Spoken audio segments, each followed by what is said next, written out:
I'm trying to be fair. That had to be at least the 10th Harry Ritchie commercial. At least the 10th one. I only get like four. I get in my area. I get like four commercial. That's it. Repeat on repeat. And I promised Harry Ritchie that I would talk about blood diamonds and fake value and rigged markets every 10th time I saw this commercial. So it's about time. I have to do it again. So picture this. I tried to imagine what a 500 million carats of diamonds would look like.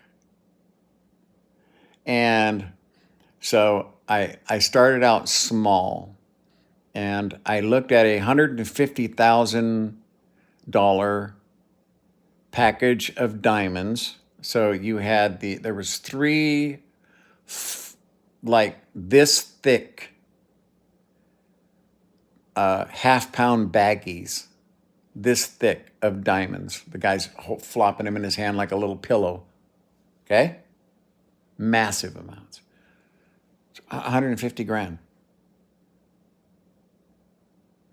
There were real bright, crystally, silvery looking ones. There were some that were a little duller, you know what I mean? And then some that were a little duller than that, not quite as reflective, you know what I mean? Still diamonds. But if you put them side by side, you could tell one was better than the other.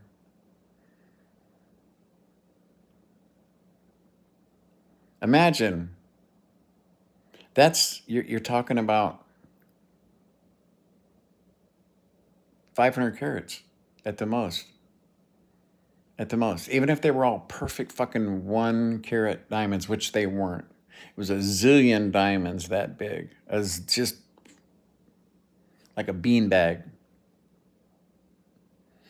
And it was only $150,000 worth of diamonds.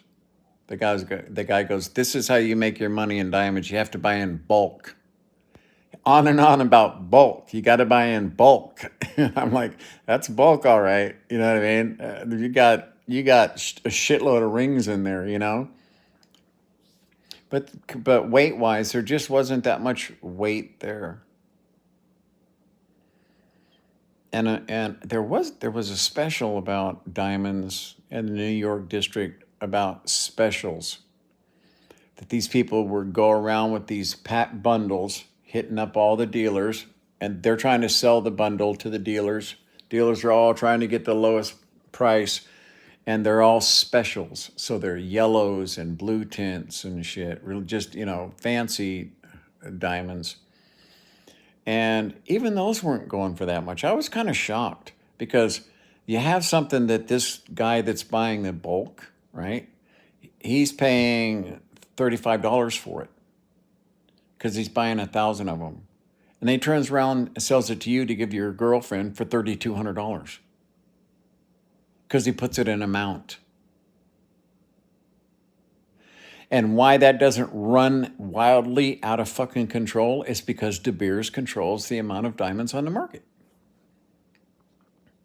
Pretty simple. Real easy formula. What do they do when they get too much saved up? Once you start controlling a market like that, you would think that, well, I can never release all these big ass fucking, I can't do that. Price of diamonds would crash. What do they destroy them?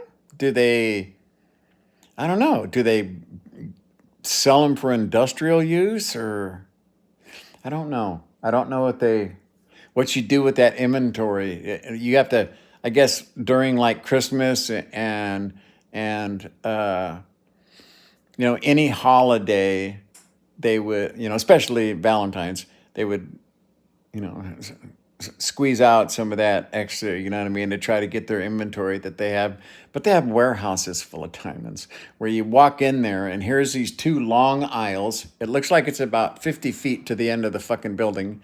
This entire wall is covered in gray drawers that are about this tall. And the guy walks over to one of the gray drawers about halfway down, because there's like 8 of them, okay? He walks over about halfway down, opens this thing up, and it's stuffed with these little envelopes, and each envelope has between 10 and two, like two giant diamonds, or and they're each drawer, and I mean, it was just crazy the amount of fucking diamonds they have. It is. I'm just they must just lock them up. They must just lock them up until the deal falls apart or something, maybe. I don't know. I'm kind of confused about that part, what they do with them. You know what I mean? The ones that this guy in New York that was flopping the bags, he's on YouTube. Um, they're like half carat, you know what I mean? Quarter carat, but just a zillion of them. And he's buying them for nothing. It's weird. And now that's why and diamonds aren't that, it's not a good business in the United States. You can go mine. There's a place in Arkansas that allows you to do it. But my buddy owns kimberlite pipes. He was looking out for molybdenum, the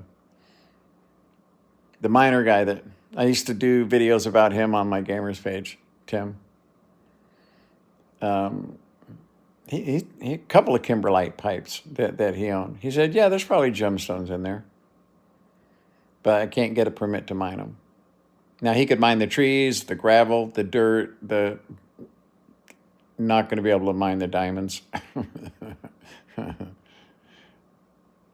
Don't buy your girlfriend a diamond. Harry Ritchie, I'm going to do a 10-minute video every single time I see that. I could be mean and talk about blood diamonds and child slave labor and people that are basically just fucking shot dead on the spot because they won't dig. There's some pretty horrifying stuff that happens in the diamond market, okay? But we'll just try to keep it to the numbers.